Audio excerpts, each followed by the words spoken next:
दोस्तों, आप 1971 इंडिया पाकिस्तान का युद्ध तो जानते ही होंगे, जिसमें इंडिया की जीत हुई थी। लेकिन उस समय इंडिया पर लगभग दुनिया का आधा से ज़्यादा देश हमला करने के लिए रवाना हो चुके थे। तो क्यों किया था ये हमला और कैसे इस हमले से इंडिया बचा था, आइए हम लोग इस वीडियो के माध्यम से जानते हैं। अगर आप हमारे चैनल पर पहली बार आए हैं तो चैनल को सब्सक्राइब कर लीजिए और ऐसे ही धमाकेदार वीडियो देखने के लिए हमारे साथ हमेशा बने रहिए।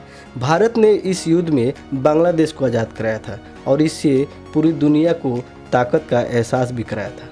13 दिनों तक दोनों देशों में युद्ध चलने के बाद इसका निर्णय आया था। क्या आपको पता है 1971 का वो युद्ध विश्व का तीसरा युद्ध हो सकता था। उस युद्ध में अमेरिका, चीन, यूके, जॉर्डन, इराक जैसे देश भारत के खिलाफ हो गए थे और इस सभी देशों ने अपने अपने सेनाओं को भारत की तरफ रवाना कर दिया था। उस समय जब भारत अकेले ही इन सभी देशों से डट कर लड़ने के लिए खड़ा था, तब भारत का साथ देने के लिए आया था उसका अपना दोस्त रूस। चलिए 1971 की कहानी मैं आपको शुरू से बताता हूँ। जब पाकिस्तान की तरफ से बांग्लादेश में नरसंहार चल रहा था, तब बांग्लादेश से लाखों के तादाद में बांग्लादेशी भारत में घुस रहे थे। पाकिस्तान और बांग्लादेश की लड़ाई में भारत इसका खमियाजा भुगत रहा था। उस समय के तत्कालीन प्रधानमंत्री इंदिरा गांधी ने अमेरिका के राष्ट्रपति रिचर्ड निक्सन से बात की। उन्होंने निक्सन को बताया कि बांग्लादेश में हालात बेकाबू हो रहे हैं और वहां से लाखों की तादाद में बांग्लादेशी भारत में घुस रहे हैं।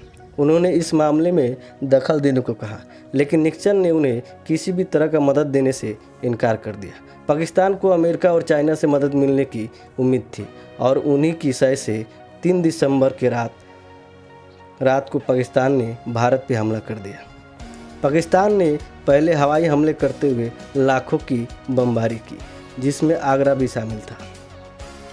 मतलब पाकिस्तान बॉर्डर से 400 किलोमीटर भारत में पाकिस्तानी घुस आए थे। इसके बाद ताजमहल को जूट और पत्तों से ढक दिया गया, क्योंकि इसका मार्बल ऐसा है कि बिना लाइट से वो चाँद के उजाले में भी चमकता है। और यहीं से भारत पाकिस्तान के युद्ध का आगाज़ हो गया। पाकिस्तान ये बात अच्छी तरह से जानता था कि उसकी नेवी इंडियन नेवी के सामने टिक नहीं पाएगी और इसके लिए भारत को हवा और ज़मीन में उलझाए रखने की कोशिश की। भारतीय नौसेना ने पाकिस्तान के मंसूबे पर पानी फेर दिया और कराची पोर्ट पे सरप्राइज अटैक कर दिया। जहां भारत और पाकिस्तान में युद्ध शुरू हो चुका था, वहीं अमेरिकी राष्ट्रपति इस चिंता में थे कि अगर भारत पाकिस्तान पर कब्जा कर लेता तो इसलिए अमेरिका को लगा कि एशियाई देशों में अमेरिका के वर्चस्व को खतरा हो जाएगा। इसलिए निक्सन ने जॉर्डन और इराक जैसे देशों को कहा कि पाकिस्तान की मिट्टी की सप्लाई बढ़ा दें और पाकिस्तान की मदद करें। इसके अलावा उन्होंने चीन को भी भारत के सीमाओं पर अपनी आर्मी को बढ़ा देने की आर्डर दे दिया और हुआ भी ऐसे ही। इसके बाद भारत पे दबाव बढ़ाने के लिए यूनाइटेड नेशन में प्रस्ताव रखा कि भारत और पाकिस्तान अपनी अपनी सेनाएं पीछे हटा लें। लेकिन इस प्रस्ताव को पारित होने से पहले वीटो पावर रूस ने इसे रोक लिया।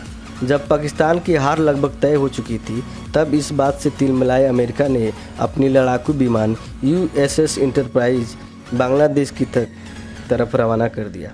अमेरिका ने सोचा कि अपने लड़ाकू विमान के दम पर भारत को सरेंडर करने पे मजबूर कर देगा। इसी के साथ श्रीलंका को लगा कि भारत अगर यह युद्ध जीत जाता है तो भविष्य में उसे खतरा हो सकता है और उसने भी पाकिस्तान का मदद देने का मन बना लिया। युद्ध के दौरान पाकिस्तान ईस्ट पाकिस्तान नहीं जा सकता था। उस वक्त पाकिस्तान की मदद करते हुए श्रीलंका ने रिफुल करने के लिए सुविधा मुहैया करवाई। आपको बता दूं कि इस बीच अमेरिका का जहाज़ भारत की तरफ तेज़ी से बढ़ रहा था। 10 दिसंबर को भारतीय खुफिया एजेंसियों ने निक्सन का एक कोडेड मैसेज पकड़ा। भारत को अंदाज़ा हो गया था कि अमेरिका किसी भी वक्त भारत पर हमला कर सकता है। निक्सन ने अपने कोड में कहा था कि 72,000 टन न्यूक्लियर पावर एयरक्राफ्ट अपने डेस्टिनेशन पर पहुंच चुका है। इसकी खबर मिलते ही भारत पीछे हटने के बजाय डट कर सामना करने का फैसला कर लिया। भारत अमेरिका के लड़ाकू विमान के सामने लड़ाकू विमान विक्रांत को उतार दिया। इस बीच एक और खुफिया खबर आई कि ब्रिटेन भी भारत के खिलाफ हो चुका है और खबर आई कि ब्रिटिश एयरक्राफ्ट भारत की तरफ तेज़ी से आ रहा है। इंदिरा गांधी ने घबराने के बजाय अपना सख्त रवैया करते हुए डटकर सामना करने का फैसला कर लिया। रूस ने अपने लड़ाकू विमान परमाणु हथियार से भरे भारत की तरफ रवाना कर दिया। रूस ने अपने सुमित क्रूजर, डिस्ट्रॉयर और न्यूक्लियर सबमरीन भारत की तरफ तेज़ी से रवाना किए। इतने लड़ाकू विमान देखकर ब्रिटेन घबरा गया और अपनी सेना को आधे रास्ते से बुला लिया। लेकिन अमेरिका इनर कोर्स में पहुंच चुका था और कभी भी हमला कर सकता था। रूस ने अमेरिका को रोकने के लिए अपने मिसाइल को अमेरिका के इंटरप्राइज की तरफ कर दिया। उस समय रूस की मिसाइल की रेंज केवल 300 किलोमीटर हुआ करती थी और इसी रिस्क को देखते हुए रूस ने अपने बैटलशिप दुश्मन के करीब ले गया और अमेरिका रूस को अपने पास देखकर समझ गया कि रूस मरने और मारने पर उतारू है और ये कोई गीदड़ धमकी नहीं है। अभी तक अमेरिका रूस की सबमरीन के बारे में नहीं जानता था और तभी रूस के कमांडर ने सबमरीन को पानी के ऊपर लाने का आदेश दिया ताकि अमेरिका समझ जाए कि अगर अमेरिका भारत पे हमला करता है तो उसे सीधे सीधे रूस से युद्ध का आगाज़ समझा जाएगा।